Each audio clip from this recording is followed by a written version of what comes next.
അവധി ദിവസങ്ങൾ കുടുംബത്തോടൊപ്പം ആഘോഷിക്കാൻ ഒരു സ്വപ്നയിടം തേടുകയാണോ?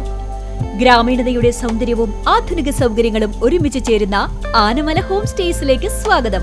തനത് കൈത്തറി വസ്ത്രങ്ങൾ നെയ്യുന്ന നെയ്ത്ത് കേന്ദ്രവും ഇവിടെ സന്ദർശിക്കാം. പ്രകൃതിയോടിണങ്ങി മനസ്സ് നിറഞ്ഞ് ആഘോഷിക്കാൻ ആനമല ഹോം സ്റ്റേസിലേക്ക് വരൂ.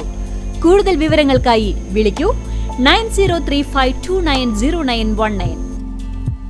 വാഗ്ദാനങ്ങൾക്കപ്പുറം ചേലക്കരയുടെ വികസന സ്വപ്നങ്ങൾക്ക് തടസ്സമായി ബൈപ്പാസ് നിർമ്മാണം ഇഴയുന്നു.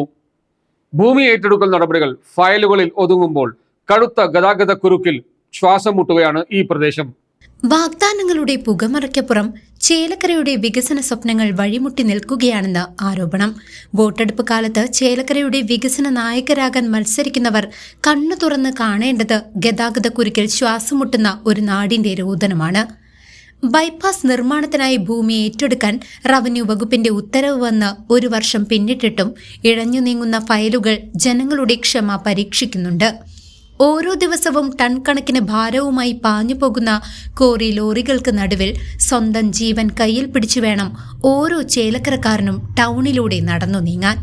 സ്കൂൾ കുട്ടികളും ഗർഭിണികളും അടക്കമുള്ളവർ മിനിറ്റുകളോളം ഗതാഗതക്കുരുക്കിൽ അകപ്പെടുമ്പോൾ അത് വെറുമൊരു തടസ്സമല്ല, മറിച്ച് ഒരു നാടിനോട് അധികാരികൾ കാണിക്കുന്ന നീതികേടാണ്.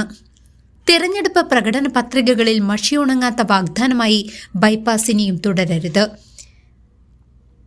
ഇനിയും എത്ര കാലം ഈ ശ്വാസമുട്ടൽ സഹിക്കണമെന്ന നാട്ടുകാരുടെ ചോദ്യത്തിന് അധികാരികൾ മറുപടി പറയേണ്ട കാലം അതിക്രമിച്ചിരിക്കുന്നു. വികസനം വെറും ഫയലുകളിൽ മാത്രം ഒതുങ്ങാതെ ഭൂമി ഏറ്റെടുക്കൽ നടപടികൾ ഉടൻ പൂർത്തിയാക്കി ബൈപ്പാസ് യാഥാർത്ഥ്യമാക്കാൻ ഭരണകൂടം സന്നദ്ധമാകണമെന്നാണ് പ്രതിഷേധമുയർത്തുന്ന ഓരോ നാട്ടുകാരൻ്റെയും ആവശ്യം. CCV news, Chelakkara.